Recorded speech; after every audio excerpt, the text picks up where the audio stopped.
La paleontología es una de las ciencias que más se apoya en las artes. Los paleoartistas buscan representar el pasado de la vida en la Tierra. Su contribución al estudio de las especies y su entorno permiten completar el mapa biológico de cómo fue nuestro planeta hace millones de años. Sus diseños se basan en la información que les brindan las ciencias de la paleontología, la biología y la geología. Reconstruyen la biomecánica, morfología y apariencia de los animales prehistóricos y su entorno.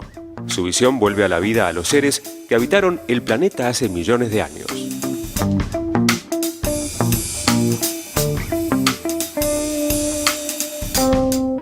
Soy Jorge Blanco, soy artista plástico. La rama en la que estoy abocado en este momento es la paleoreconstrucción, que es un arte dedicado más que nada a organismos extintos, dinosaurios, plantas, mamíferos prehistóricos y otro tipo de organismos también.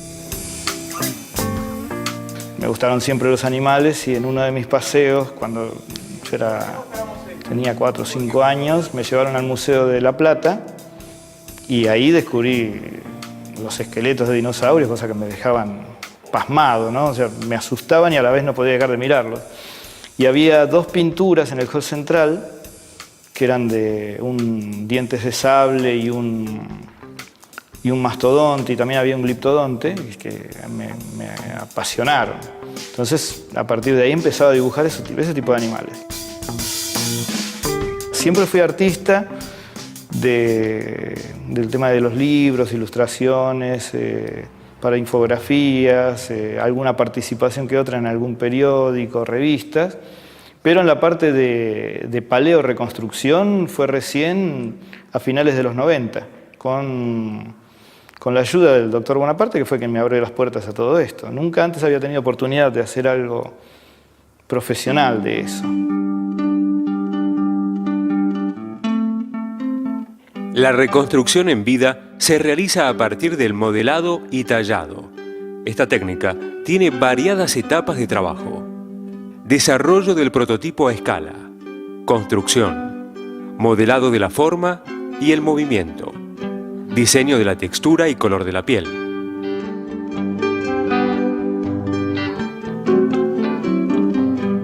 Mi punto inicial es el dibujo. Lanzo muchos bocetos, muchos dibujos en lápiz de siluetas, movimientos, tratando de lograr una armonía y algún tipo de gracia en el diseño básico.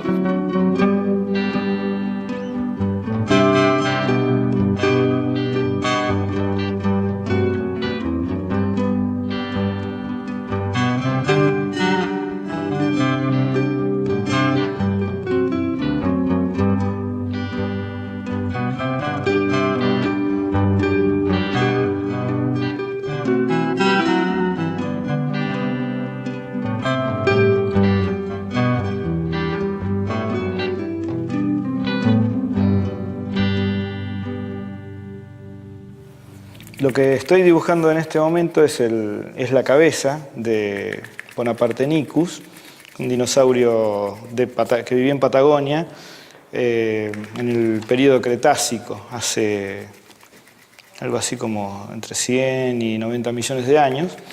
Y bueno, este es el comienzo de lo que sería el proceso de trabajo para la construcción de una escultura.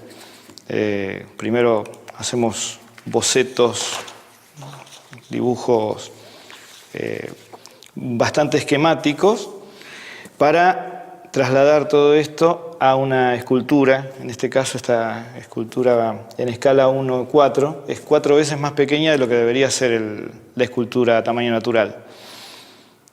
Acá lo tenemos a Milcar agregándole material, plastilina.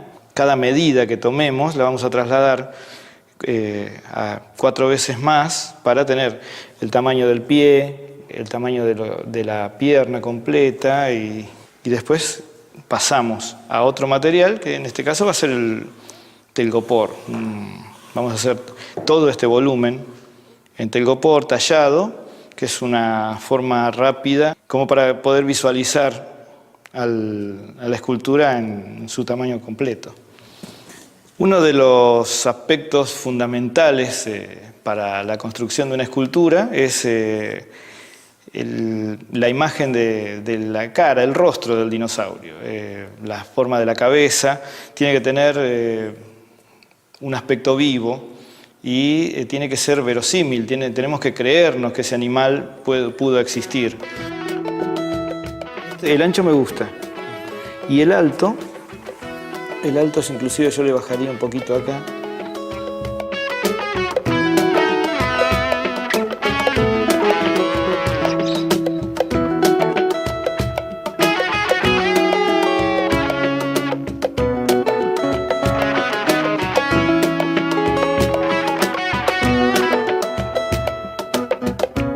Bueno, el siguiente paso va a ser el de tener el volumen de la cabeza de la escultura al tamaño 1:1, o sea, al tamaño real. De la mayoría de dinosaurios que conocemos tenemos solo registros fósiles de huesos, a veces de huellas o a veces inclusive de impresiones de piel. Para, digamos, enriquecer y darle vida a la escultura, a la representación artística del dinosaurio, tomamos como referencia cuáles son los parientes vivos, pero también son muy útiles las charlas con paleontólogos. Por ejemplo, está Fernando Novas, que es el paleontólogo más coloquial, o sea, es la persona que llega, el paleontólogo que llega a todos los públicos, siempre dándole alas a lo que él imagina, ¿no? a sus teorías.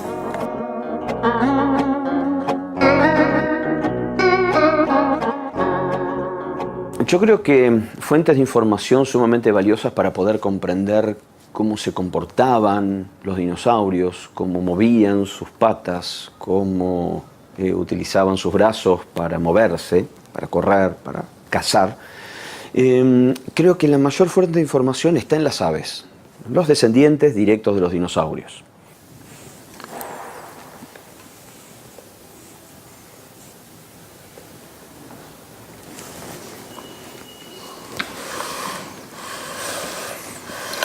Y acá...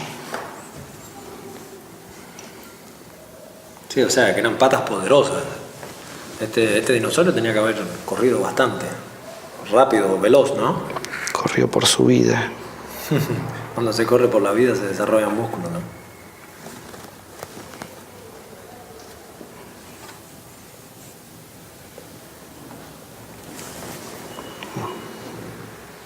Bueno, lo que sigue ahora, el siguiente paso va a ser tallar el volumen de la cabeza en telgopor.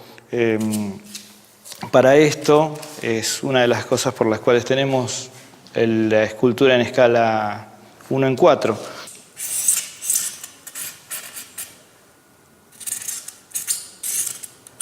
¿Qué te parece así? ¿Te parece bien? Sí, me parece bien. Preferible que quede un poquito más ancho y después le vamos encontrando el ancho definitivo, ¿no?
¿Cómo estás? ¿Todo bien?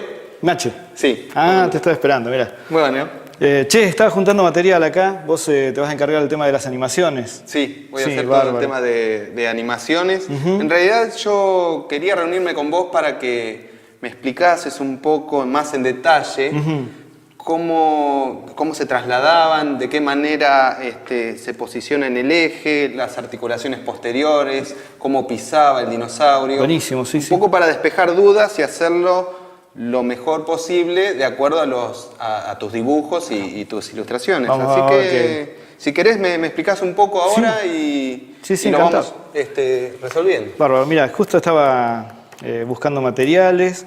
Para hacer la animación de este animalito tenemos que, como es, basarnos más que nada en el movimiento de aves, ¿no? Porque tenía muchas características avianas y era un animal caminador o corredor, ¿no? Entonces, Sí, te hago una consulta. La subjetividad del artista, ¿tiene mucho que ver con el diseño de un dinosaurio u otro? Es decir, ¿hay tantos dinosaurios como artistas? en realidad creo que hay más dinosaurios que artistas, pero sí, tiene mucho que ver la subjetividad. O sea, yo represento a los dinosaurios de una determinada manera que a lo mejor no es compartida por mis colegas, ¿no? O sea, cada uno piensa que digamos, puede modificar alguna cosa que es muy válida.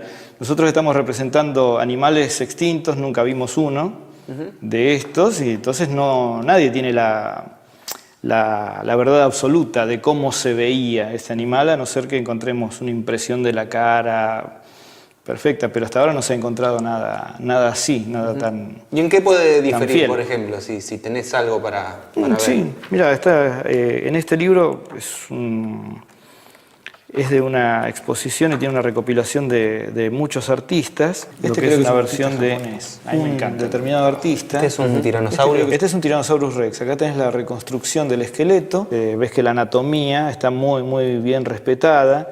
Y acá tenés otro Tyrannosaurus Rex, hecho por otro artista, esta vez un artista norteamericano. La misma especie de dinosaurio, un Tyrannosaurus Rex, pero por otro artista.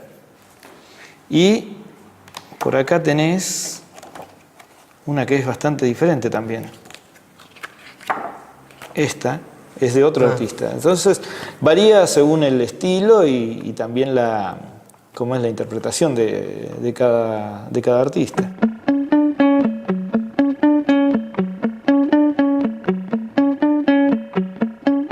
Tomando como punto de partida el modelo en escala 1:4 de plastilina, trasladamos esa medida 4 veces más grande para las piezas de telgopor, para hacer las piezas de telgopor por separado. Entonces lo hacemos de materiales livianos, telgopor, caños de plástico para hacer las piezas ensamblables y posteriormente se lo va a cubrir con los materiales que están diseñados para darle la textura y el acabado final. Para llegar a esta instancia del modelado de la piel y las plumas, antes tenemos que proceder a aislar el telgopor de ese otro material. Y para esto vamos a hacerlo con colas vinílicas, también materiales muy fáciles de conseguir, y papel.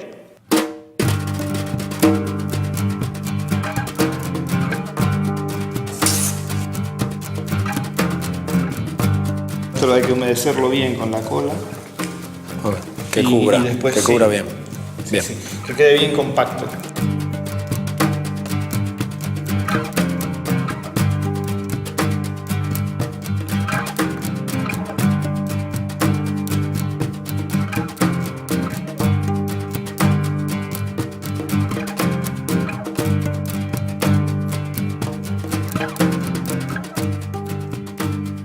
Mientras más pequeños los papeles, es mejor por esto, que te deja asimilar bien la forma.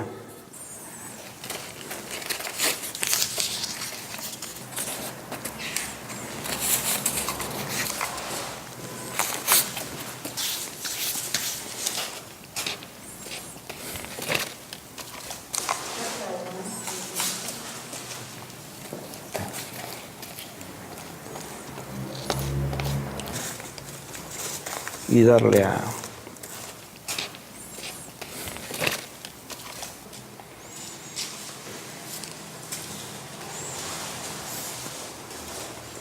Este arte de reconstruir especies extintas tiene que ir, para hacer una paleoreconstrucción, tiene que ir de mano de un científico. Vamos a amasar masilla epoxi para dejarla bien plana, como si fuera una capa muy fina, una película de epoxi que le vamos a aplicar más tarde al cuerpo del dinosaurio. Esta es una masilla de 2 componentes, endurece como plástico. Con alguna fuente de calor esto endurece en menos tiempo. Un material muy plástico para trabajar. Es importante asegurarse de que la masa queda con una consistencia uniforme, plástica y sin vetas, para un mejor resultado en el curado. Bueno, habiendo conseguido una consistencia con un color uniforme, nos disponemos a estirar la masa.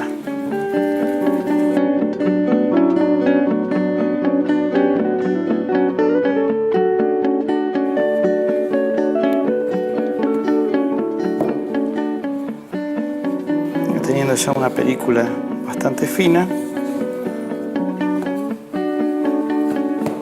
ya está listo como para ser colocado sobre el cuerpo del dinosaurio. Pero ahora, para que este material se adhiera al cuerpo del dinosaurio, le ponemos un poco de alcohol, no mucho, es solo para lograr que tenga mayor adherencia. Una vez que le pusimos alcohol, lo colocamos sobre el cuerpo del dinosaurio.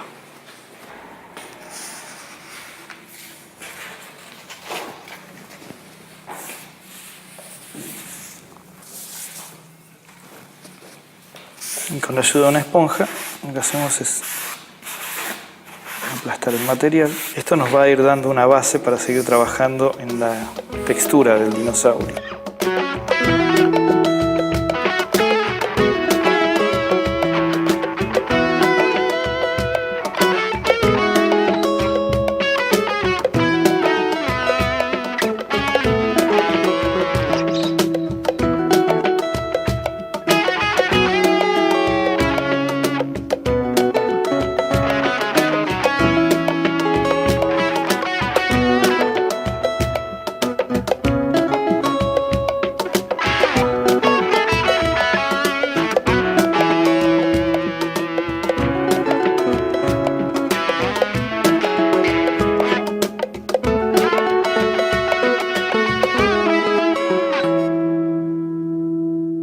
Cuando hagamos estas patas, no van a ser capas tan finas, van a ser un poquito más gruesas, para que tenga más capacidad de tomar las texturas.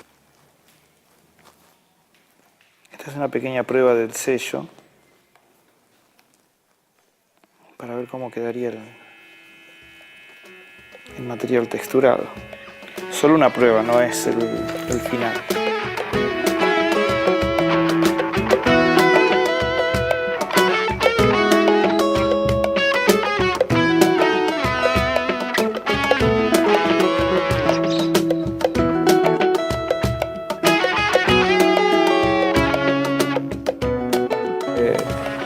Esta es una pata basada en la anatomía del avestruz actual, ¿sí? Lo que necesito que hagamos es le vayamos dando una textura similar a la de la pata de un ave corredora, porque creemos que es similar.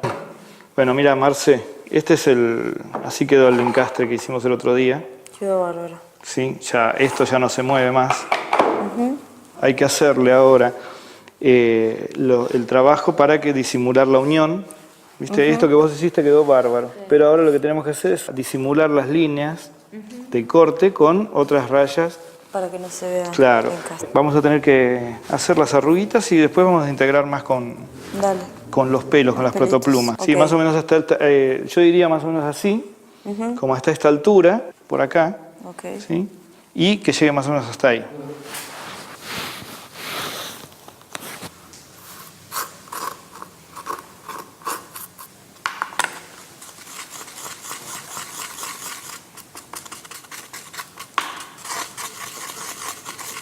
Bueno, Marce, ahora vamos a aplicar Dale. acá, mira. Sí, vamos a hacer como que vaya cubriendo esto. ¿Ahí? Sí. Y le vamos dando ya directamente la textura, así como despeinada.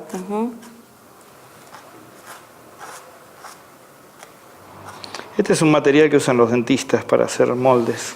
Ah, mira vos. Es flexible. El problema con esto es que no es muy durable, ¿no? O sea, a mí me ha aguantado como para hacer otra copia. Ajá. Y el ojo queda así, hay que, Bien como no es lisito. súper liso, va a haber que pulirlo un poco a esto, Ajá. ¿no? Ok. Para que quede brillante. Acá quedó el ojo ya pulido, ¿sí? Ya está con el acabado y está colocado en la cabeza definitiva.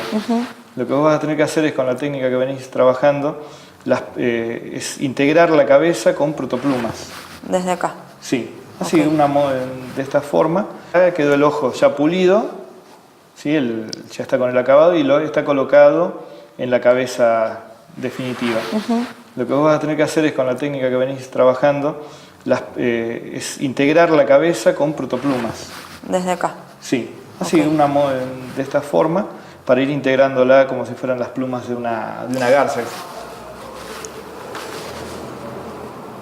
A esto que lo estoy modelando en plastilina, después me gustaría que le hicieras un molde en caucho de siliconas, Dale.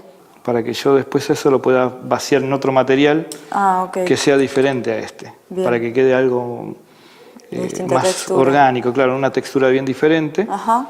Bien. y se lo pegamos. Buenísimo.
En este momento nos encontramos ya en el proceso de pintura de la escultura.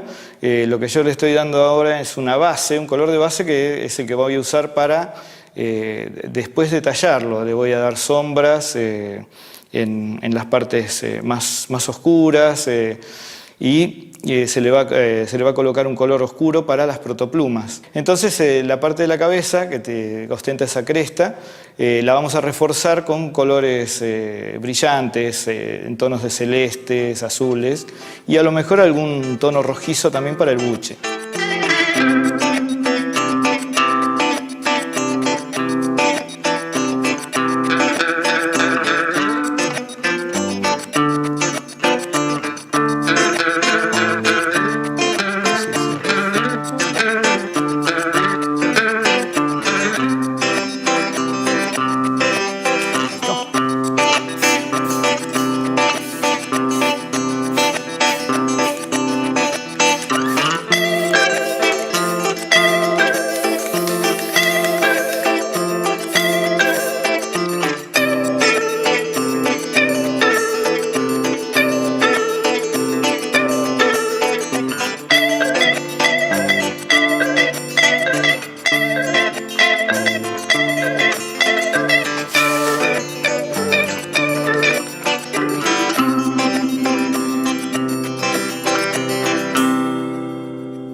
realidad nadie sabe de qué color era un dinosaurio. Digamos como que no creo que estemos demasiado alejados de un mundo lleno de color para los dinosaurios. Sus parientes vivos, que son reptiles y aves, pueden diferenciar colores. No sé si son los colores que diferenciamos nosotros los humanos, pero indudablemente lo hacen y eso salta a la vista en los coloridos, los patrones entre reptiles, lagartos y aves, que son infinitos, inmensos. Hay aves de colores tornasolados, el colibrí tiene unos colores que son impresionantes. ¿Y por qué no pensar que un dinosaurio podría llegar a tener ese tipo de colores?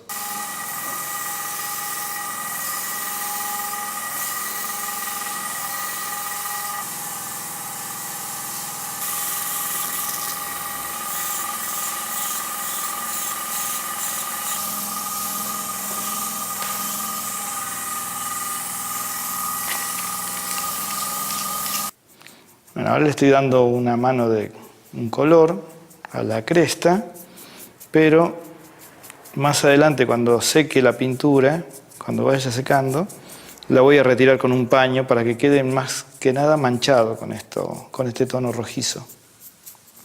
Es simplemente para darle más volumen a la cresta que no está pintada, que es un color ya previamente preparado.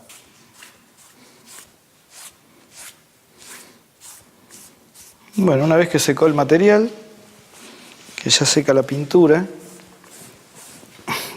con un paño húmedo se le retira el excedente.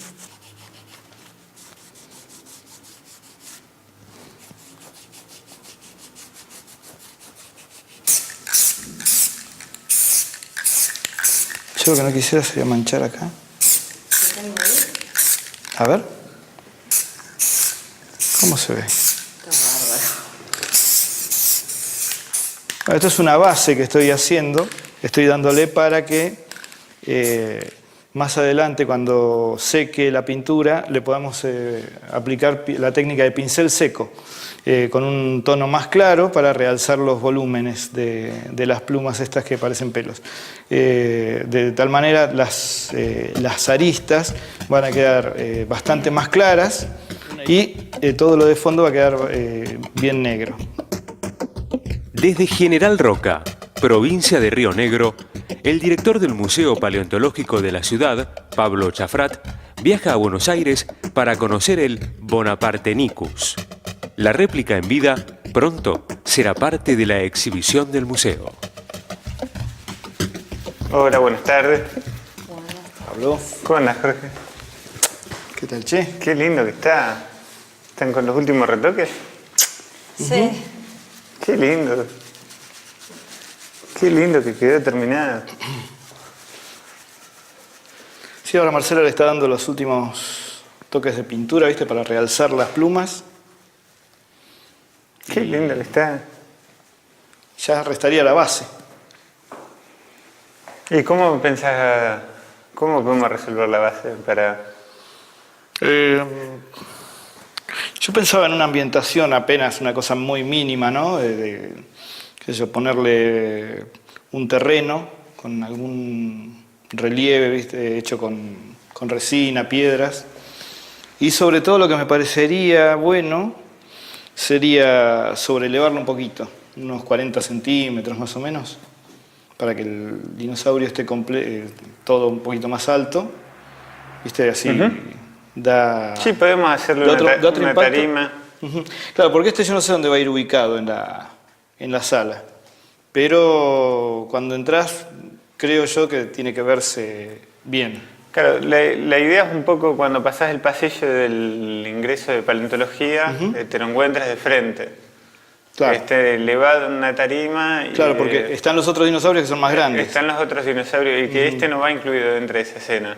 Entonces la idea era generar una especie, no sé si vos crees conveniente, una gigantografía atrás mostrando el... Sí, a mí, yo lo que estaba pensando a lo mejor es que sería bueno también incluir algunos helechos. Ah, bueno, ¿Viste? hacer una Como especie un de decorado, diagrama, ¿sí? que vayan por detrás, no en la misma tarima.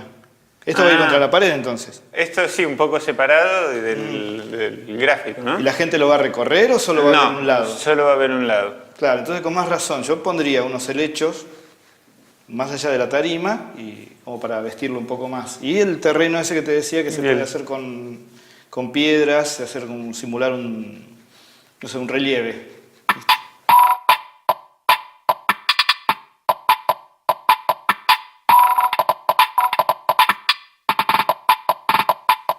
La especie vuelve a la vida. A partir del arte de la reconstrucción en vida, los seres representados vuelven a habitar las tierras que han poblado en tiempos pasados.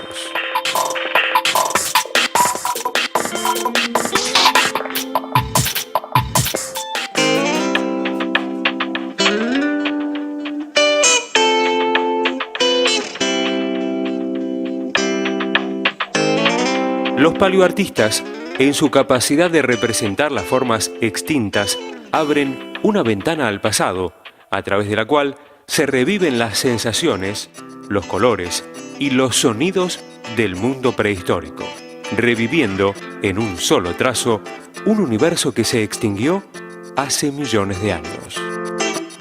Luego de haber realizado la reconstrucción en vida, Jorge Blanco se centrará en otro de los procesos que definen su trabajo: la réplica del esqueleto de un buitreraptor. Este tipo de reconstrucción es rigurosa y se basa en un exhaustivo estudio de los materiales obtenidos por los paleontólogos en el campo. Los materiales disponibles normalmente son huesos, o sea, existen fragmentos más que nada de dinosaurios. Es muy difícil encontrar un esqueleto completo, no es tan fácil como la gente supone.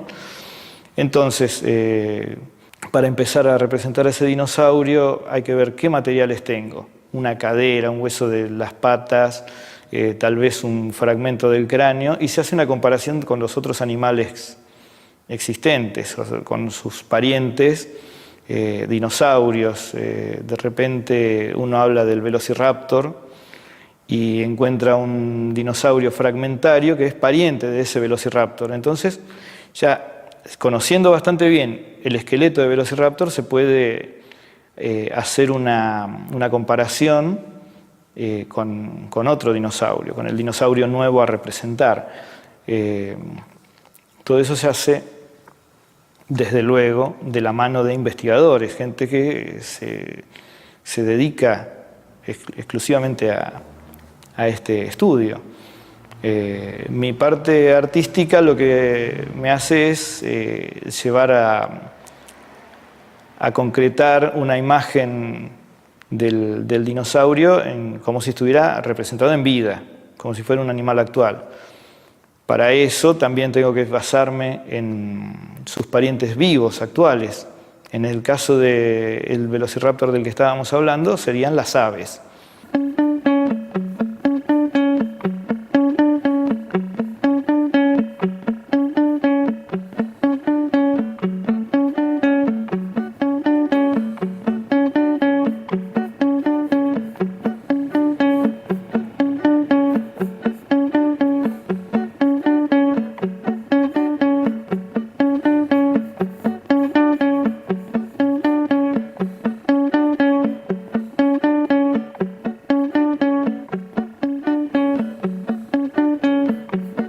La paleorreconstrucción es la recreación artística de los animales extintos, con el objetivo de mostrar cómo pudieron ser en vida. Se basa en la técnica del dibujo y la escultura, y en los últimos años, esta disciplina ha incorporado con el desarrollo de la tecnología 3D un nuevo reto: el movimiento.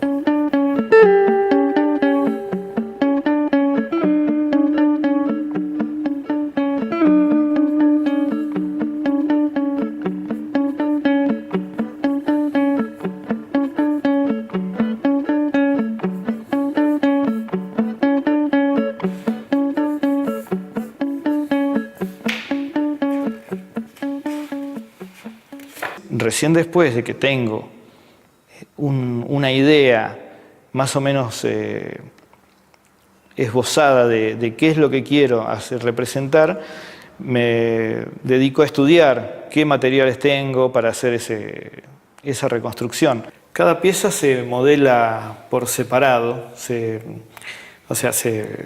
trabaja como si fuera con plastilina, se va haciendo una pieza en concreto, por ejemplo, una cervical, y posteriormente se pueden tomar dos caminos. Un camino podría ser el de moldearla. Se hace un molde, que puede ser un molde definitivo o un molde provisorio. En este caso yo elegí hacer un molde provisorio, puesto que como las vértebras son todas diferentes, puedo sacar 3 o 4 vértebras iguales gracias a ese molde provisorio, pero después tengo que modificarlas esas vértebras. Entonces lo único que yo tengo es la guía para hacer otras vértebras, pero no las puedo repetir porque si no se notaría. Una vez obtenidas copias, se procede a la reconstrucción del material faltante, con, de vuelta, el tema de la anatomía comparada y ya entrando en cuestión un escultor, que es el que modela todos los huesos, dirigido obviamente por este paleontólogo. Y bueno, después se monta y es lo que nosotros vemos en los museos. Cuando uno entra a la sala de paleontología, ve varios esqueletos, están hechos mediante ese proceso.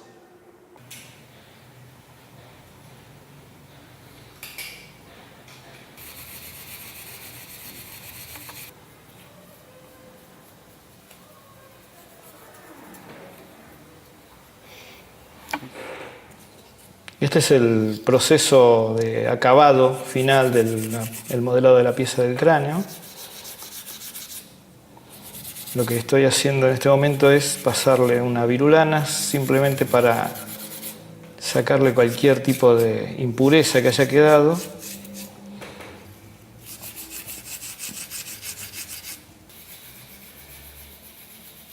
Para el tema del movimiento, hay algunas pistas también. Hay muchas huellas de dinosaurios en muchas partes del mundo.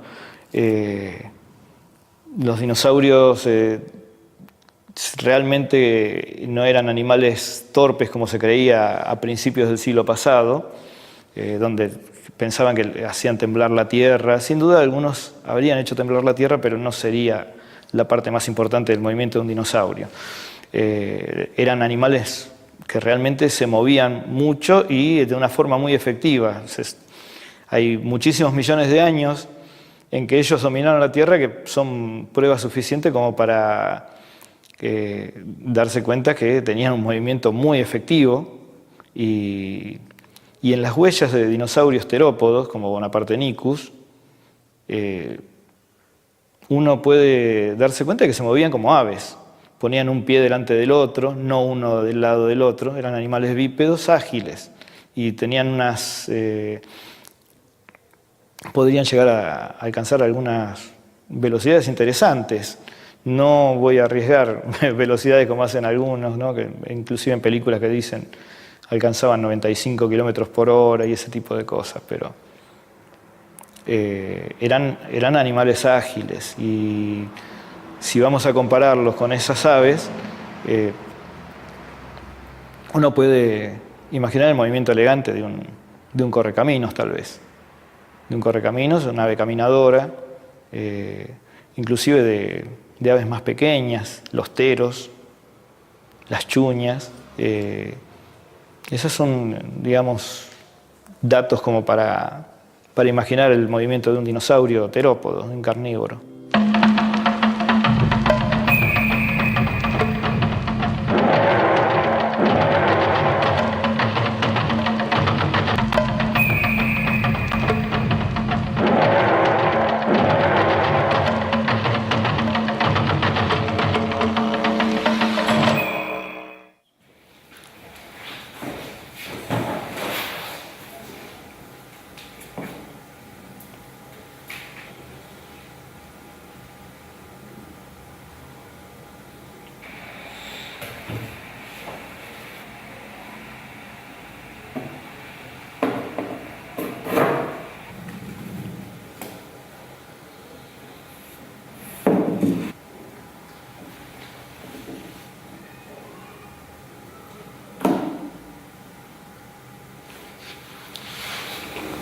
Hay paleontólogos que se permiten volar, ¿no? Con el tema este de los huesos, y otros que no. Yo he conocido de los dos tipos. Bonaparte, por ejemplo, que es una persona muy académica. Es alguien que le gustan las reconstrucciones en vivo, pero él está más interesado en mostrar los huesos, los caracteres, que tenía una vértebra, porque él se enfoca mucho en una vértebra y con eso tiene para todo un día de charla.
Bueno, cuando vamos a los museos y nos encontramos con esqueletos de dinosaurios, creo que la reacción principal es la de asombro, ¿no? Puesto que uno está viendo la estructura interna, el andamio de lo que fue una vez un animal enorme o un animal muy particular. En el caso de Buitreraptor, un animal pequeñito.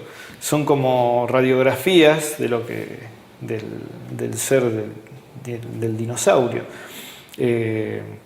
Hay reacciones y reacciones. Mucha gente, por ejemplo, prefiere ver reconstrucciones en vivo de los dinosaurios, ver cómo habría sido en vida, y otros, en cambio, prefieren ver el esqueleto.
Bueno, acá tenemos ya terminada la pieza, el esqueleto del Buitreraptor. Recordamos que esto es una reconstrucción de un esqueleto modelado de cero, basándonos más que nada en los materiales que hay publicados.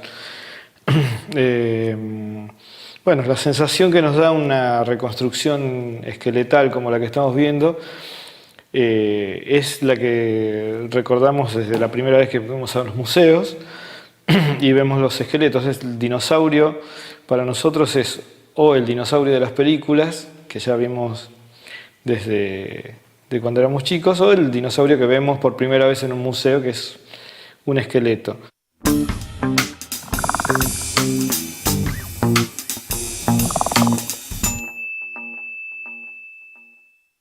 Bueno, ahora voy a hacer un paisaje de la zona que hoy conocemos como Cerro Policía. La representación de este paisaje va a ser del período Cretácico, en la época en que habitaba el Buitreraptor. ¿La técnica? La técnica que voy a utilizar es lápiz negro para hacer el boceto en general, Y después vamos a pintar con lápices de colores, voy a hacer una mezcla de técnicas, todo tradicional, nada de computadora. También voy a emplear bastante acrílico, que es uno de los materiales que yo más utilizo a la hora de hacer paisajes. Es mediante los dibujos que los paleoartistas brindan una idea muy acabada del ecosistema prehistórico. Lo que a simple vista pudiera parecer una mera representación creativa está sólidamente vinculado a los hallazgos científicos que permiten interpretar la biodiversidad primitiva.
Bueno, imagino un paisaje de Patagonia hace unos 90 millones de años, con muchas coníferas, araucarias, helechos, algunos claros, y en esos claros una manada de dinosaurios saurópodos. Tal vez solo pasando, a lo mejor inclusive siendo acechados por algún dinosaurio carnívoro, tal vez una pareja de dinosaurios carnívoros tipo abelisaurios, y dinosaurios tal vez como Bonapartenicus, dinosaurios de tipo aviano, circundando la zona, ¿no? como en pequeños grupos, tal vez, algunas aves y sobre todo sonido ambiente, insectos, libélulas, tal vez algún animal que ocupe el nicho de la chicharra actual. Una tarde bastante calurosa y tal vez algún otro dinosaurio carnívoro bastante más grande, como del tipo de carcharodontosaurios, que son carnívoros de unos 14 metros, también patrullando la zona, tratando de cazar algo, una cría de algún saurópodo, tal vez, algún animal pequeño. Y a pesar de que son los científicos los que realizan los descubrimientos, son los paleoartistas que a lo largo de los años interpretan las formas antiguas de vida ya extintas de la Tierra. Y a partir de su visión, recrean aquel pasado habitado por seres primitivos hace millones de años.